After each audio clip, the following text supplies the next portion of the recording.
Dear students, good morning to all.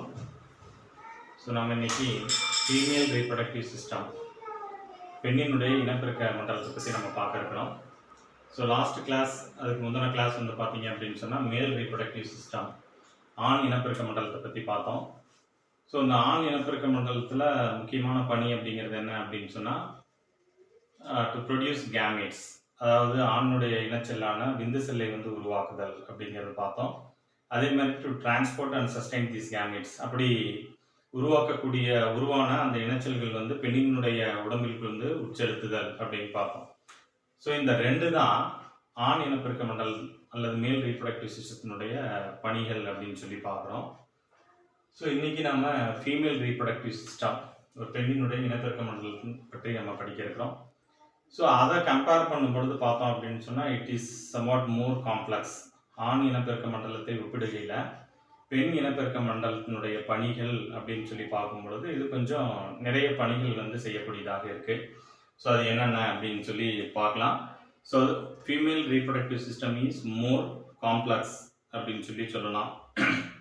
என்ன அப்படின்னு சொன்னால், இங்கே பிரைமரி செக்ஸ் ஆர்கன் இன் ஃபீமேல் அப்படின்னு சொல்றது உங்களுக்கு தெரியும், ஓவரிஸ், அண்டகங்கள் என்பது தான் முதன்மை பாலுறுப்பாக பெண்ணினுடைய இனப்பெருக்க மண்டலத்தில் வந்து இருக்கு.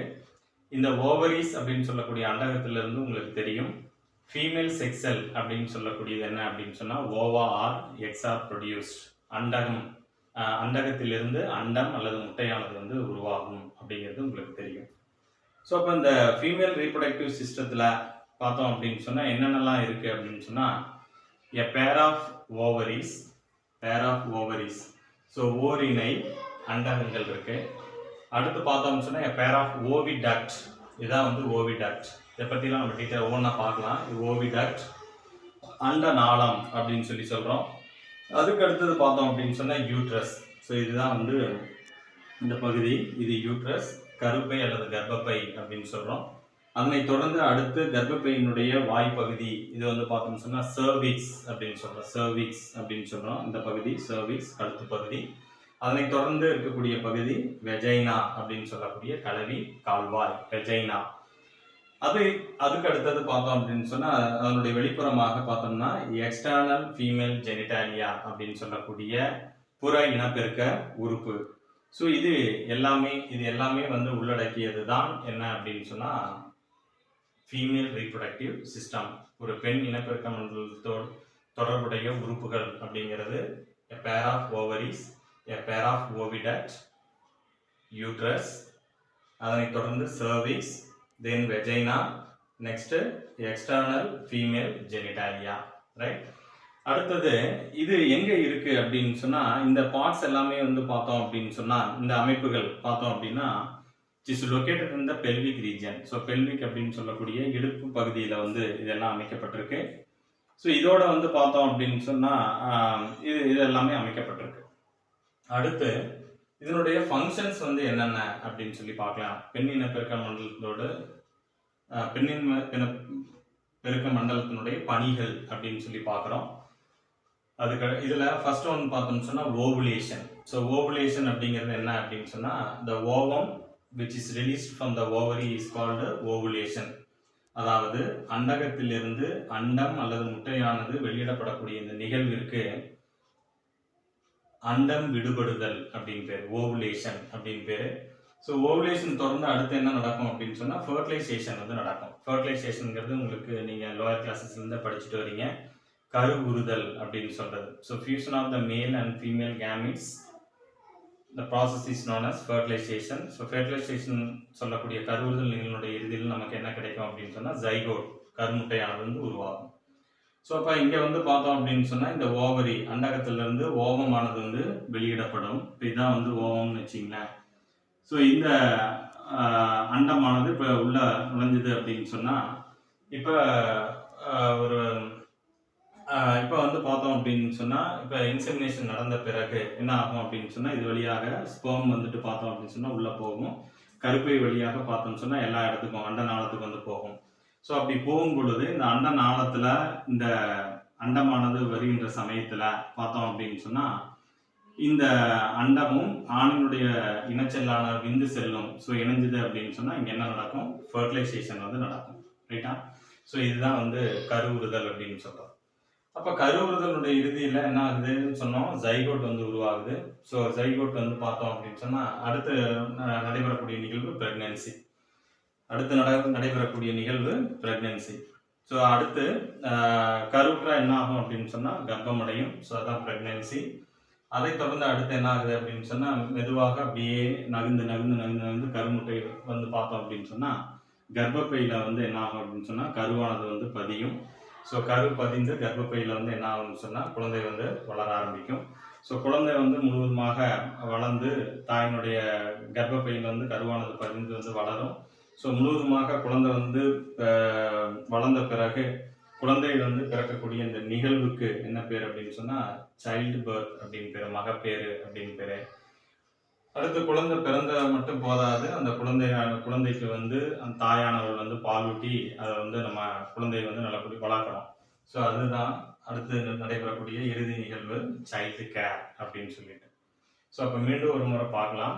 So what are all the functions of female reproductive system அப்படின்னு பார்த்தோம்னா ஃபர்ஸ்ட் வந்துட்டு ஓவுலேஷன், அண்டம் விடுபடுதல், அதை தொடர்ந்து ஃபர்டிலைசேஷன் நடக்கும், கருவுறுதல், அதுக்கு அடுத்தது பிரெக்னன்சி, கர்ப்பகாலம், நெக்ஸ்ட் சைல்டு பர்த், மகப்பேறு, தென் சைல்டு கேர், குழந்தை பராமரிப்பு அப்படின்னு சொல்லிட்டு. So these are all the functions of female reproductive system அப்படின்னு சொல்லி பார்க்குறோம். அப்போ அடுத்தது இதில் ஃபர்ஸ்ட் வந்து பார்த்தோம் அப்படின்னு சொன்னால் ஃபர்ஸ்ட் நம்ம பார்க்கக்கூடியது நம்ம parts of the female reproductive சிஸ்டத்தில் ஃபர்ஸ்ட் நம்ம பார்க்கக்கூடியது எ பேர் ஆஃப் ஓவரிஸ், ஓரிணை அண்டகங்கள். நல்லா இப்போ இந்த படத்தை நல்லா கவனிங்க. எ பேர் ஆஃப் ஓவரிஸ், ஓரிணை அண்டகங்கள் வந்து இருக்கு இடுப்பு பகுதியில், it is located in the pelvic region. இது வந்து பார்த்தோம் அப்படின்னு சொன்னால் எக்லிப்டிக், அதாவது நீள்கோள வடிவத்தில் வந்துட்டு இருக்கு, அல்மாண்ட் ஷேப் அப்படின்னு சொல்லுவோம். ஸோ இது வந்து பார்த்தோம் அப்படின்னு சொன்னால் அல்மாண்ட் ஷேப் அப்படின்னு சொல்லக்கூடிய நீள்கோள வடிவத்தில் இது வந்து இருக்கு. ஸோ பக்கத்திற்கு ஒன்றாக ஓர் இணை அண்டங்கள் வந்து இருக்கு இடுப்பு பகுதியில் அப்படின்னு சொல்லி பார்க்குறோம். ஸோ இதை இன்னும் கொஞ்சம் பெருசு பண்ணி நம்ம பார்க்கலாம். இந்த அண்டகத்திலிருந்து என்ன உருவாகும் அப்படின்னு சொன்னால் அண்டமானது உருவாகும். So primary sex organ of the female reproductive system is ovaries. So இந்த ஓவரிஸ்லேருந்து என்ன உருவாகும்னு சொன்னால் ஓவம் ஆர் எக் வந்து ப்ரொடியூஸ் ஆகும். ரைட்? அடுத்தது இது எங்கே இருக்குது அப்படின்னு சொல்லி பார்த்தோம். இது ரெண்டு அமைப்புகளால் வந்து இணைக்கப்பட்டிருக்குது. என்ன அப்படின்னு சொல்லி பார்த்தோம்னாக்கா வயிற்றுப்புற பகுதியினுடைய, அதாவது பின்பகுதியில் வந்து பார்த்தோம் அப்படின்னு சொன்னால் மீசோ ஒவேரியம் அப்படின்னு சொல்லக்கூடிய ஒரு அமைப்பினால, ஒரு திசுவினால் வந்து என்ன பண்ணப்பட்டிருக்கு அப்படின்னு சொல்லி மீசோ ஒவேரியம்னு சொல்லக்கூடிய அமைப்பினால இது வந்து பின்னாடி வந்து இணைக்கப்பட்டுள்ளது. அதே மாதிரி வந்து பார்த்தோம் அப்படின்னு சொன்னால் கருப்பையோடு வந்து பார்த்தோம் அப்படின்னு சொன்னால் எதன் மூலமாக இணைக்கப்பட்டிருக்குன்னு சொன்னால் ஒவேரியன் லிகமெண்ட்ஸ் அப்படின்னு சொல்லக்கூடிய திசுவினால் வந்து பக்கவாட்டில் வந்து பார்த்தோம் அப்படின்னு சொன்னால் இந்த அண்டகமானது வந்து இணைக்கப்பட்டுள்ளது. ஒன்று வந்து மீசோ ஒவேரியம், வயிற்றுப்புற பகுதியினுடைய பின்புற பகுதியில் பார்த்தோம் அப்படின்னு சொன்னால் மீசோ ஒவேரியம்னு சொல்கிற அமைப்பினாலும், அதே மாதிரி கருப்பையில் வந்து பார்த்தோம் அப்படின்னு சொன்னால் பக்கவாட்டில் வந்து ஒவேரியன் லிகமெண்ட்ஸ்ன்னு சொல்லக்கூடிய திசுவினாலும் வந்து இது இணைக்கப்பட்டிருக்கு அப்படிங்கிறது ரொம்ப முக்கியம். அதுக்கு அடுத்தது இந்த ஓவரியை இன்னும் கொஞ்சம் பெருசு பண்ணி நம்ம பார்த்தோம் அப்படின்னு சொன்னால் நல்லா கவனிக்கணும். வெளியில் இருக்கக்கூடிய இந்த உரைக்கு வந்து பார்த்தோம் அப்படின்னு சொன்னால் இது வந்து ஜெர்மினல் எபிதீலியம் அப்படின்னு சொல்லக்கூடிய இஷ்யூனால வந்து இது இந்த உரையானது வந்து இருக்கு. அதுக்குள்ள வந்து பார்த்தோம் அப்படின்னு சொன்னால் நம்ம மேல் ரீப்ரொடக்டிவ் சிஸ்டத்தில் வந்து பார்த்தோம் டெஸ்டிஸ்ல டியூனிகா ஆல்புஜினியா அப்படின்னு சொல்லக்கூடிய ஒரு உரையினால் வந்து இது சூழப்பட்டிருக்கு உட்புறமாக. இதில் மெயினாக வந்து பார்த்தோம் அப்படின்னா இந்த ஓவரிஸ்குள்ள ரெண்டு பகுதிகள், ஒன்று வந்து கார்டெக்ஸ், இன்னொன்று வந்து மெடுல்லா அப்படின்னு சொல்லக்கூடிய பகுதி. So outer cortex, inner medulla. So இந்த உட்புற பகுதியில் மெடுலரி ரீஜியனில் வந்து பார்த்தோம் அப்படின்னு சொன்னால் நிறைய குட்டி நிறைய புள்ளியாக பார்த்தீங்க அப்படின்னு சொன்னால் நிறைய செல்கள் வந்து இருக்கு. அதுக்கு ஃபாலிக்கல் செல்கள் அப்படின்னு பேர்.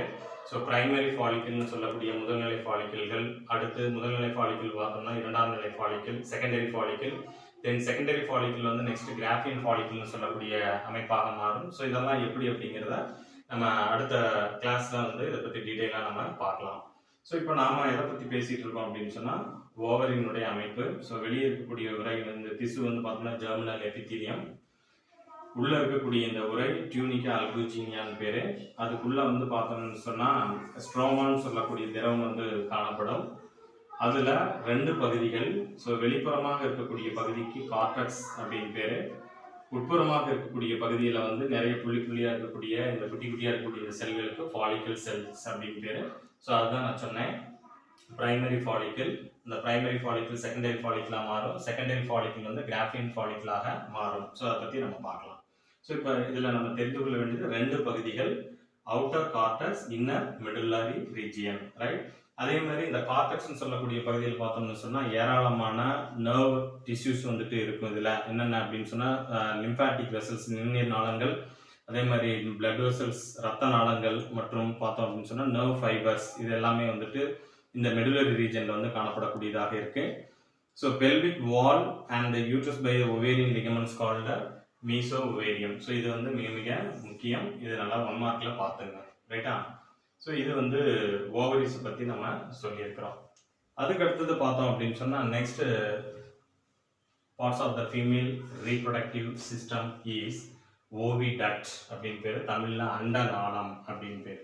இப்போ பாருங்க, ஸோ இது யூட்ரஸ். இந்த யூட்ரஸ்ல இருந்து பார்த்தோம் அப்படின்னு சொன்னா ஒரு டியூப் வந்து போகுது. ஸோ இதுக்கு தான் என்ன பேர் அப்படின்னு சொன்னா, இதுல இருந்து இது வரைக்கும் இருக்கக்கூடிய இந்த பகுதிக்கு என்ன பேருனா ஃபெலோபியன் டியூப் அப்படின்னு பேரு. It is also known as இது ஓவிடக்ட் அப்படின்னு சொல்லலாம். ஓவிடக்ட் ஆர் ஃபெலோபியன் டியூப் அப்படின்னு பேர், தமிழ்ல ஃபெலோபியன் குழல் அல்லது அண்ட நாளம் அப்படின்னு சொல்றோம். இப்போ இந்த அண்ட நாளத்துல முதலாவதா வந்து பாத்தீங்க அப்படின்னு சொன்னா இருக்கக்கூடிய பகுதி ஃபிம்ப்ரியே அப்படின்னு பேர். ஸோ ஃபர்ஸ்ட் என்னென்ன பார்ட்ஸ் இதுக்குள்ள இருக்கு ஃபெலோபியன் டியூப்குள்ள அப்படின்னு சொல்லி பார்த்துட்டு அதுக்கடுத்து ஒவ்வொன்றுடைய ரோல் பத்தி சொல்றேன். ஸோ பார்த்தோம் அப்படின்னா இந்த ஃபெலோபியன் ஓவிடக்டுக்குள்ள 4 பகுதிகள். ஒன்று வந்துட்டு fimbriae, second one is infundibulum, third one is ampulla. அடுத்து பார்த்தோம்னு சொன்னா இஸ்துமஸ்ன்னு சொல்லக்கூடிய 4 பகுதிகள் வந்து இந்த ஃபெலோபியன் டியூப் ஆர் ஓவிடக்ட் அப்படின்னு சொல்லக்கூடிய இந்த அண்ட நாளத்துல 4 பகுதிகள் வந்து இருக்கு. இப்போ ஃபர்ஸ்ட் இந்த ஃபிம்ப்ரியன்னு சொல்லக்கூடிய இதை எடுத்துக்கிட்டோம் அப்படின்னு சொன்னா நம்ம பார்த்தோம் ஃபங்க்ஷன்ஸ் ஆஃப் த ஃபீமேல் ரீப்ரொடக்ஷன்ல ஓவுலேஷன் சொன்னோம். ஓவுலேஷன் அப்படிங்கிறது அண்டம் வெளிப்படுதல் அல்லது அண்ட வெளிப்பாடு அப்படின்னு சொல்றது. இது மென்ஸ்ட்ரல் சைக்கிள் மாதவிடாய் சுழற்சியில 14வது நாள் வந்து நடைபெறும். அதாவது நம்ம மென்ஸ்ட்ரல் சைக்கிள் பத்தி நடத்தும் பொழுது அதை பார்க்கலாம். ஸோ அப்ப இதுல இந்த அண்டகத்திலிருந்து வெளிப்படக்கூடிய இந்த அண்டத்தை வந்து உள்நோக்கி இழுப்பதற்கு ஒரு விரல் போன்ற நீட்சிகள் வந்து இருக்கு அண்ட நாளத்துல. இதுக்கு தான் வந்து ஃபிம்ப்ரியே அப்படின்னு பேரு. நுண் நீட்சிகள் ஃபிம்ப்ரியே, விரல் நீட்சிகள் போன்று காணப்படக்கூடிய இந்த பகுதிக்கு ஃபிம்ப்ரியே அப்படின்னு பேரு. ஸோ இது தன்பால் என்ன பண்ணுது அப்படின்னு சொன்னா அண்டகத்திலிருந்து வெளிவந்த இந்த அண்டத்தை தன்பால் ஈர்த்து கொள்ளக்கூடிய இந்த பணியினை செய்வது எது அப்படின்னு சொன்னா இந்த ஃபிம்ப்ரியே அப்படின்னு சொல்றோம். அதுக்கு அடுத்தது பார்த்தோம் அப்படின்னு சொன்னா இந்த ஃபிம்ப்ரியாவுக்கு மேலாக இந்த அண்ட நாளம் பார்த்தோம் அப்படின்னு சொன்னா ஒரு அகன்ற புனல் போன்ற ஒரு பகுதியாக இருக்கு. இது பேர் வந்து இன்ஃபண்டிபுலம் அப்படின்னு பேர். ஸோ புனலை ஒத்த அமைப்பாக இது இருக்கிறதுனால இதுக்கு பேரு புனல் உரு அப்படின்னு பேரு. அந்த புனலூரில் இருந்து மேல வந்து பார்த்தோம்னு சொன்னா ஒரு வளைவு பகுதி, இந்த அண்ட நாளமானது வளைந்து போகுது. இந்த பகுதிக்கு ஆம்புல்லா அப்படின்னு ஆம்புல்லா அப்படின்னு பேரு. ஸோ இந்த அண்ட நாளத்தில் காணப்படக்கூடிய இந்த வளைவு பகுதி ஆம்புல்லா, இதுல ஒரு மிக முக்கியமான ரோல் இருக்கு. என்ன அப்படின்னு சொன்னா this is the site of fertilization, அதாவது விந்து செல்லும் அண்ட செல்லும் இணைக்கின்ற இடமாக எது, அதாவது கருவுறுதல் நடைபெறக்கூடிய இடமாக இருப்பது எது அப்படின்னு சொன்னா ஆம்புல்லா அப்படின்னு சொல்லி நம்ம சொல்றோம். ஸோ ஆம்புல்லா இந்த பகுதி மிக மிக முக்கியம். ஸோ அதை தொடர்ந்து ஒரு குறுகலான பகுதி வந்து இந்த கருப்பையோட வந்து இணையுது. ஸோ அதுக்கு பேர் வந்து இஸ்துமஸ் அப்படின்னு பேர். என்ன பேர் அப்படின்னு சொன்னா இஸ்துமஸ் அப்படின்னு பேரு. ஸோ இது ரொம்ப முக்கியம். ஸோ இது வந்து பார்த்தோம் அப்படின்னா ஆம்புலான் இன்ஃபண்டிபுலம்ன்றது யூட்ரஸ். ஸோ இது வந்து இந்த பகுதி, இந்த இஸ்துமஸ்ன்னு சொல்லக்கூடிய பகுதி பார்த்தோம் அப்படின்னு சொன்னா இது எதை வந்து இணைப்பதற்கு அப்படின்னு பார்த்தோம்னா மிக முக்கியமாக இது வந்து பார்த்தோம் அப்படின்னு சொன்னா இந்த பகுதி ஆம்புலான் இன்ஃபண்டிபுலம்ன்றது யூட்ரஸ், அதாவது யூட்ரஸோடு வந்து இணைப்பதற்கு பயன்படக்கூடிய பகுதியாக வந்து பார்த்தோம் அப்படின்னு சொன்னா இந்த இஸ்துமஸ்ன்னு சொல்லக்கூடிய பகுதி இருக்கு. ஸோ ஃபெலோபியன் டியூப்ல 4 பகுதிகள், ஃபிங்கர் லைக் ப்ரொஜெக்ஷனாக இருப்பது வந்து அந்த மாதிரியான அமைப்பு நுண்ணிச்சிகள் காண இருக்கு. இதுக்கு பேர் வந்து ஃபிம்ப்ரியே. அடுத்து புனல் போன்ற பகுதி இன்ஃபண்டிபுலம், அடுத்து வளைவு பகுதி ஆம்புல்லா, அடுத்து குறுகிய ஒரு புனல் போன்ற குறுகிய பகுதி இஸ்துமஸ் அப்படின்னு பேர். அதுக்கு அடுத்தது நம்ம பார்க்கக்கூடியது வந்து பார்த்தோம் அப்படின்னு சொன்னா uterus. Third one is uterus, கருப்பை அல்லது கர்ப்பப்பை அப்படின்னு பேர். ஸோ இது வந்து பார்த்தோம் அப்படின்னு சொன்னா இது வந்து இன்வெர்டட் பேர் ஷேப், அதாவது வந்து தலைகீழான ஒரு பேரிக்காய் வடிவத்தில் காணப்படக்கூடிய ஒரு அமைப்பு தான் யூட்ரஸ் அப்படின்னு சொல்றோம், கருப்பை அல்லது கர்ப்பப்பை அப்படின்னு பேர். ஸோ இது ரொம்ப முக்கியம். ஸோ இந்த யூட்ரஸ் வந்து பார்த்தோம் அப்படின்னு சொன்னால் it is a thick walled muscular organ, ஒரு தடித்த ஒரு தசைனாலான ஒரு உறுப்பாக வந்து இருக்கு. ஸோ இது வந்து பார்த்தோம் அப்படின்னு சொன்னால் எங்கே இருக்கு அப்படின்னு பார்த்தோம்னா it is located in between the urinary bladder and the rectum. அதாவது யூரினரி பிளாடர் அப்படிங்கிறது வந்து நம்ம சிறுநீர் பைக்கும் ரெக்டம்னு சொல்லக்கூடிய மலக்குடலுக்கும் இடையில வந்து காணப்படக்கூடிய ஒரு தசைனால் ஆன ஒரு அமைப்பு தான் வந்து இந்த கருப்பை அல்லது கர்ப்பப்பை அப்படின்னு சொல்றோம். இது முக்கியமா வந்து பார்த்தோம்னு சொன்னா இந்த இதை வந்து 3 பகுதிகளாக இருக்கு இந்த கருப்பையில. ஒன்று வந்து பார்த்தீங்க அப்படின்னு சொன்னா ஃபண்டஸ். ஸோ மேல்புறமாக காணப்படக்கூடிய குவிந்த அந்த முகடு பகுதிக்கு என்ன பேர் அப்படின்னு சொன்னா இதுக்கு பேர் வந்து ஃபண்டஸ் அப்படின்னு பேரு. அடுத்து அகன்று காணப்படக்கூடிய இந்த பகுதிக்கு வந்து உடலம் அல்லது பாடி அப்படின்னு பேரு. அடுத்து இந்த பாடின்னு சொல்லக்கூடிய உடல பகுதிக்கு கீழாக இருக்கக்கூடிய இந்த பகுதிக்கு வந்து அதாவது கருப்பை வாயினுடைய முகப்பு பகுதி, கழுத்து பகுதிக்கு என்ன பேர் அப்படின்னு சொன்னா சர்விக்ஸ் அப்படின்னு பேர். கர்ப்பப்பையினுடைய முகப்பு பகுதி அல்லது கழுத்து பகுதிக்கு சர்விக்ஸ்ன்னு பேரு. ஸோ இதான் வந்து யூட்ரஸ், கருப்பை. இது எப்படி இருக்கு அப்படின்னு சொன்னா இது வந்துட்டு இன்வெர்டட் பேர் ஷேப், அதாவது தலைகீழான ஒரு பேரிக்காய் வடிவத்தில் வந்து இருக்கக்கூடிய ஒரு அமைப்பு கருப்பை அல்லது கர்ப்பப்பை. இட் கன்சிஸ்ட் ஆஃப் 3 ரீஜியன், 3 பகுதிகளை உள்ளடக்கியதாக இருக்கு. மேற்புறமாக காணப்படக்கூடிய இந்த குவிந்த பகுதிக்கு ஃபண்டஸ் அப்படின்னு பேரு. அதனைத் தொடர்ந்து கீழே காணப்படக்கூடிய இந்த அகன்ற பகுதிக்கு பாடின்னு பேரு. அதுக்கு கீழாக கர்ப்பப்பையினுடைய கீழ்ப்புற பகுதியினுடைய அதாவது கழுத்து பகுதிக்கு சர்விக்ஸ் அப்படின்னு பேர். ஸோ இந்த 3 பகுதிகளை உள்ளடக்கியதாக இருக்கு. The cavity of the cervix called the cervical canal communicates with the vagina through the external orifice. So இந்த cervix அடுத்து வந்து பார்த்தோம்னா ஒரு பகுதி இருக்கு, இதுக்கு cervical canal அப்படின்னு பேர். cervix தொடர்ந்து அடுத்து காணப்படக்கூடிய பகுதி cervical canal. அடுத்து வந்து பார்த்தோம்னா இது எதுல ஓப்பன் ஆகுதுன்னு சொன்னா it's open to the vagina. So vagina அப்படிங்கிறது கலவி கால்வாய் அப்படின்னு சொல்றோம். அடுத்தது பார்த்தோம் அப்படின்னா இது மிக முக்கியம். ஸோ கருப்பை அல்லது கர்ப்பப்பைன்னு சொல்லக்கூடிய யூட்ரஸ் பற்றி சொல்லிட்டோம், அதே மாதிரி சர்விக்ஸ் அதை பற்றி சொல்லிட்டோம். நெக்ஸ்ட் வந்து பார்த்தோம் அப்படின்னா ரொம்ப முக்கியமா இந்த கர்ப்பப்பைக்குள்ள பார்த்தோம்னா யூட்ரஸ் கன்சிஸ்ட் ஆஃப் 3 லேயர்ஸ். கருப்பைக்குள்ள 3 உறைகள் வந்து காணப்படுது. இது ரொம்ப ரொம்ப முக்கியம். இதுல கேள்வி வந்து கேட்பாங்க, ஒரு 1 மார்க் கொஸ்டின் இருக்கு, நல்லா கவனிச்சிங்க. கருப்பையை சுற்றி 3 உறைகள் வந்து காணப்படுது. The outer layer is called, thin layer is called perimetrium. கர்ப்பப்பையினுடைய வெளிப்புறமாக காணப்படக்கூடிய உறைக்கு பெரிமெட்ரியம் அப்படின்னு பேரு. அதுக்கு அடுத்து உள்ள இருக்கக்கூடிய பகுதி உட்புறமாக நடுவில் வந்து காணப்படக்கூடிய ஒரு தடித்த தசையினால் ஆன ஒரு அடுக்கு, அதுக்கு பேர் myometrium. So middle layer of the uterus is known as myometrium அப்படின்னு பேரு. And third one is very very important, is known as அது மூன்றாவதாக இருக்கக்கூடிய உரைக்கு என்ன பேர் அப்படின்னு சொன்னால் எண்டோமெட்ரியம் அப்படின்னு பேர். So inner layer of the uterus is said to be endometrium. கருப்பையினுடைய உட்புறமாக காணப்படக்கூடிய இந்த அடுக்கிற்கு எண்டோமெட்ரியம் அப்படின்னு பேர். ஸோ இந்த எண்டோமெட்ரியம் வந்து பார்த்தோம்னு சொன்னால் ரீஜெனரேட் ஆகக்கூடியது, ஹைலி வாஸ்குலரைஸ்டாக வந்து இருக்கக்கூடியது. ஸோ ஒவ்வொரு மாதமும் வந்து மாதவிடாய் சுழற்சியின் பொழுது இது வந்து புதுப்பிக்கக்கூடிய ஒன்றாக இந்த எண்டோமெட்ரியம் வந்து இருக்கு. இந்த எண்டோமெட்ரியத்தோட இன்னொரு மிக முக்கியமான பணி என்ன அப்படின்னு சொன்னா இங்க நம்ம சொன்னோம், அதாவது ஃபெர்டிலைசேஷன் எங்க நடக்கும், கருவுறுதல் எங்க நடக்கும்னு சொல்லும் பொழுது அண்ட நாளத்துல ஆம்புலரி ரீஜியன்ல வந்து நடக்கும்னு சொன்னோம். அதுக்கு அடுத்தது கொஞ்சம் கொஞ்சமாக பார்த்தோம் அப்படின்னு சொன்னா அப்படியே நகர்ந்து இந்த பெண்ணினுடைய கருப்பையில பார்த்தோம்னா எண்டோமெட்ரியம். ஸோ அந்த எண்டோமெட்ரியம்னு சொல்லக்கூடிய உச்சுவரில் எந்த இடத்துல வந்து தடித்து காணப்படுதோ அந்த இடத்துல வந்து என்ன ஆகும் அப்படின்னு சொன்னா கருவானது வந்து பதியும் அப்படிங்கிறது ஞாபகம் வச்சுங்க. So endometrium is the inner layer of the uterus அப்படிங்கிறது மிக முக்கியம். ஸோ கருப்பையை சுற்றி 3 உறைகள் காணப்படுது.